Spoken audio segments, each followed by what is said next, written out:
voudrais partager avec vous, avant cet entretien, quelques chiffres de contexte.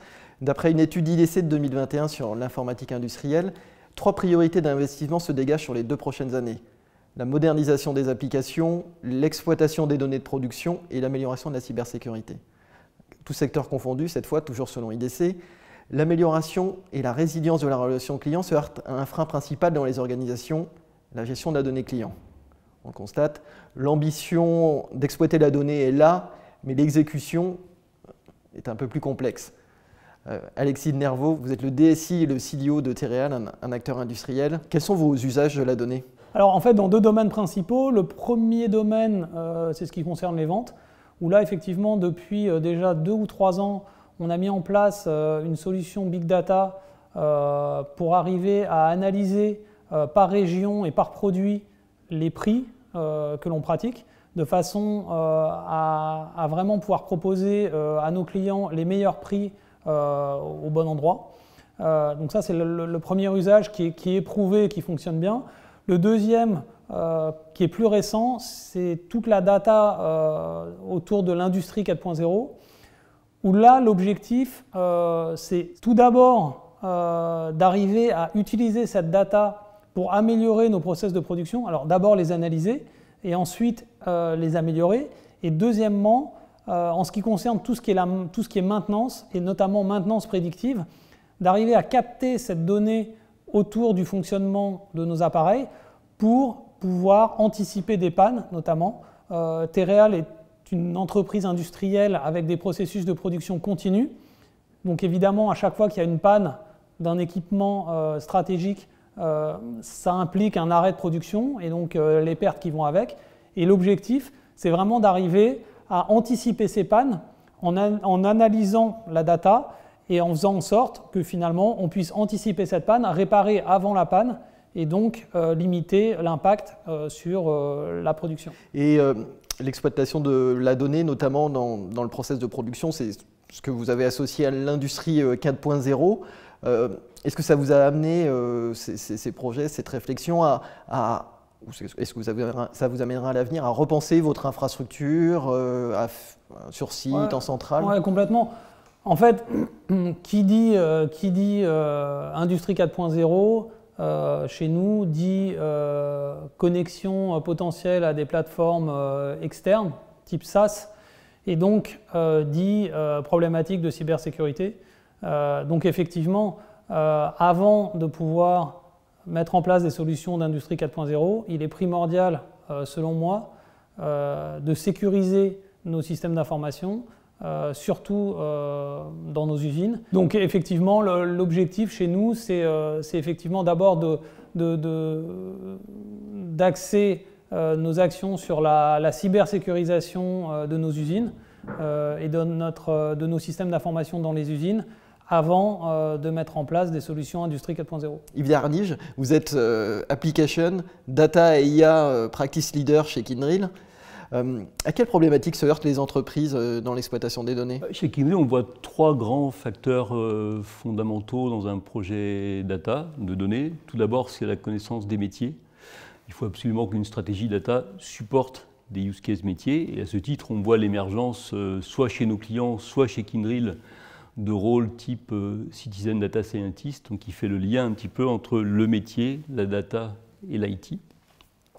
Le deuxième élément qui est clé, c'est démocratiser la donnée à tous les niveaux dans l'entreprise. Alors ça passe par des ensembles d'activités qu'on appelle DataOps, qui permettent en fait de générer de la donnée, la gouverner, la cleaner et la mettre à disposition des bonnes lignes de métier en fonction de leurs besoins. Troisième aspect qui est aussi critique, c'est ce qu'on appelle la data fabric. La data fabric, c'est quoi? C'est le seul moyen d'industrialiser l'usage de la donnée à l'échelle de l'entreprise. Donc c'est un guichet unique de la donnée qui recense, qui intègre, qui collecte, qui stocke de façon moderne l'ensemble des données qui sont jusque-là très disparates dans l'entreprise. L'important aussi sur ce type de data fabric, c'est aussi de pouvoir industrialiser des use cases, mais également réintégrer des résultats de use case dans des applications métiers. Je vous donne un exemple très rapide et j'irai rapidement. Si vous prenez un cas d'usage du retail, par exemple, qui est un cas d'usage classique, et de dire comment je peux facilement prévoir quelle va être la performance d'un nouveau produit avant que ce produit soit lancé.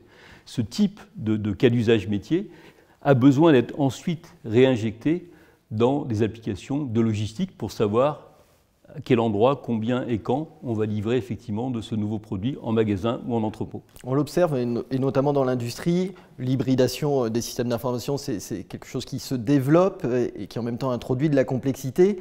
Est-ce que, par conséquent, pour gérer la donnée, la centralisation, c'est l'unique approche qui s'offre aux entreprises? Alors, sur votre point de l'hybridation, on confirme effectivement que l'ensemble de nos clients sont amenés à travailler en environnement hybride, mélangeant des clouds publics, des clouds privés, des data centers. Pourquoi?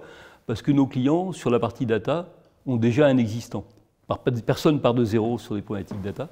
Et donc l'intérêt, c'est de pouvoir gérer cet existant dans cet environnement hybride. Et la façon dont Kyndryl le fait principalement, c'est en développant des partenariats, un écosystème de partenaires, qu'ils soient les hyperscalers ou les vendeurs de technologies de gestion de bases de données, pour justement acquérir ces compétences et répondre plus vite à nos clients, mais aussi simplifier la complexité que vous évoquiez pour nos clients en termes de développement de leur infrastructure et de leur métier, parce qu'effectivement, pour les clients aussi, cette hybridation, c'est compliqué, et nous, on est là aussi pour leur simplifier la tâche. Alexis, on a parlé data, transformation par l'industrie 4.0.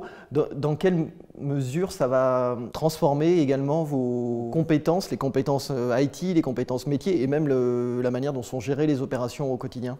Alors en fait, je vais rebondir sur ce que disait Yves, c'est que chez nous, l'une des problématiques, c'est que cette data, aujourd'hui, elle est quand même très éparpillée. Et donc, on a... en fonction des usines, en fonction du type de data, soit des personnes qui sont très compétentes et qui sont capables d'exploiter cette data, ou en tout cas de nous aider à la remonter, ou sur d'autres sites ou pour d'autres directions métiers, ce n'est pas le cas du tout. Et donc effectivement, on se rend compte qu'on a une problématique à ce niveau-là. Ça, c'est le premier point. Et le deuxième point, c'est que côté métier, qui dit industrie 4.0, dit nouvelles compétences. C'est-à-dire que soit il faut qu'on arrive à former, non pas au sein de la direction digitale, mais au sein de la direction industrielle, des personnes qui ont les compétences et une sensibilisation à ces problématiques industrie 4.0 et à ces problématiques de données, de façon à ce qu'on n'ait plus ce goulet d'étranglement à partir du moment où on veut déployer des solutions industrie 4.0 et a fortiori orientées autour de la data. Donc on a une vraie problématique RH. Alors soit effectivement on peut la résoudre en recrutant, mais bon c'est jamais évident, soit on peut la résoudre en faisant appel à des sociétés ou des prestataires externes, mais avec toujours la limite du risque de la perte du savoir une fois que la mission est terminée. Donc c'est un juste milieu à trouver finalement entre internaliser cette compétence et l'externaliser, c'est ce qu'on essaye de faire. Yves, de la même manière, la donnée peut être internalisée dans une infrastructure on-premise, elle peut aussi être externalisée sur du cloud et notamment du cloud public. Comment on combine un move to cloud, comme c'est le cas pour beaucoup d'entreprises, et une transformation data? Il y a très clairement une cross-fertilisation naturelle entre la notion de cloud et de data de par leurs caractéristiques respectives. Si je prends un exemple, clairement lorsqu'on parle de data et de big data, il y a une notion de volume de données et de flexibilité en fait de volume de données que le cloud apporte. Donc très clairement, technologiquement, il y a un parallèle, mais je pense que ça va au-delà. Lorsqu'une entreprise fait un move to cloud, ce projet-là dépasse l'aspect technologique. C'est un projet qui vraiment implique l'ensemble de l'entreprise au niveau organisationnel, au niveau nouveau job, au niveau formation, au niveau business. Et dans le cadre d'un projet de cette ampleur, de ce projet d'entreprise de cette ampleur, il est souvent intéressant de remettre à plat sa stratégie donnée, de profiter en fait de ce projet d'entreprise en profondeur que peut être un move to cloud pour remettre à plat sa stratégie donnée, même si en interne chez nos clients, on ne parle pas aux mêmes interlocuteurs pour les deux sujets, mais par contre, l'importance d'un projet move to cloud est aussi l'occasion de revoir sa stratégie donnée. Yves, Alexis, merci.